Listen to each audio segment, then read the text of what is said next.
Assalamualaikum warahmatullahi wabarakatuh. Nama saya Hasna Faiza Prasanti, NIM 19001 dari Fakultas Teknik Prodi Teknik Informatika. Saya akan mempresentasikan hasil aplikasi website dari skripsi saya yang berjudul Teknik Bootstrap Aggregating pada Klasifikasi Berita dengan Basis Seleksi Fitur Closeness Centrality. Sebelumnya, saya akan menjelaskan alur sistem yang saya gunakan pada penelitian saya.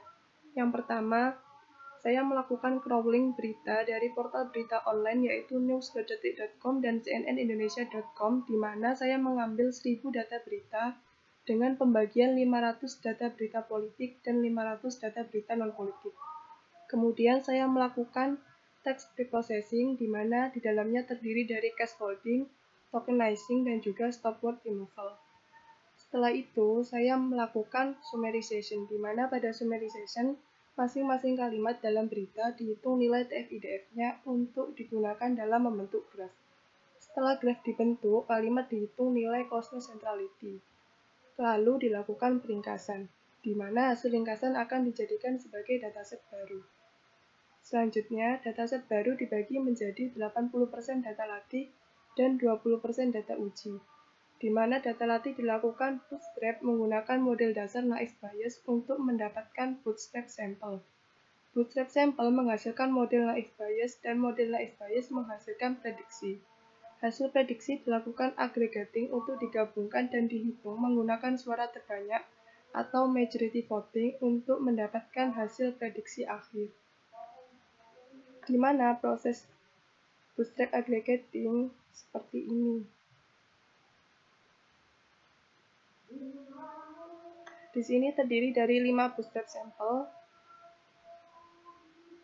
di mana masing-masing iterasi atau bootstrap sampel tadi memiliki prediksi yang berbeda, di mana iterasi 1 memiliki prediksi berita politik, iterasi 2 prediksi berita politik, iterasi 3 prediksi berita non-politik, iterasi keempat prediksi berita politik, dan iterasi kelima prediksi berita non-politik. Di mana dari kelima prediksi tadi, prediksi terbanyak adalah prediksi politik. Sehingga prediksi akhir dari berita adalah berita politik. Selanjutnya akan dilakukan evaluasi menggunakan nilai akurasi.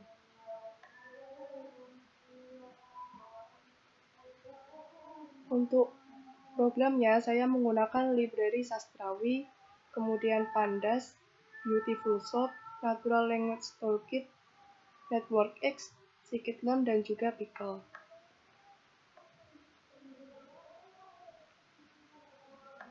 Untuk sistemnya, saya menggunakan framework berbasis Python yaitu Streamlit. Di sini saya akan menjalankan Streamlit-nya.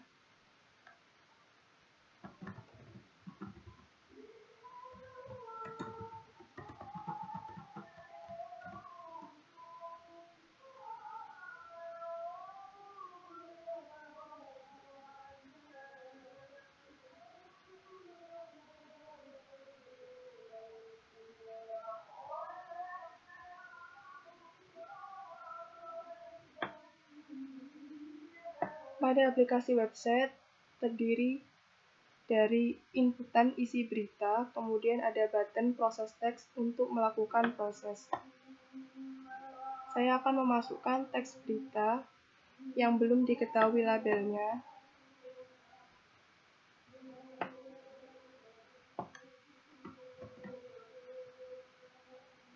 Saya inputkan ke dalam text box.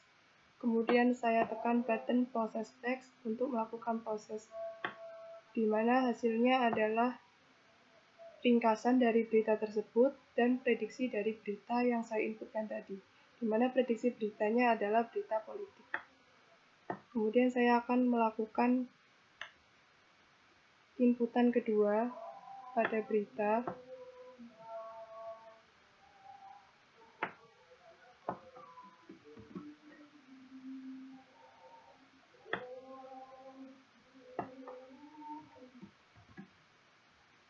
Kemudian saya tekan button proses teks untuk melakukan proses, di mana di sini terdiri dari hasil ringkasan, dan juga prediksi berita kedua, di mana prediksi berita kedua adalah berita non-politik. Sekian presentasi dari hasil aplikasi website saya. Terima kasih. Wassalamualaikum warahmatullahi wabarakatuh.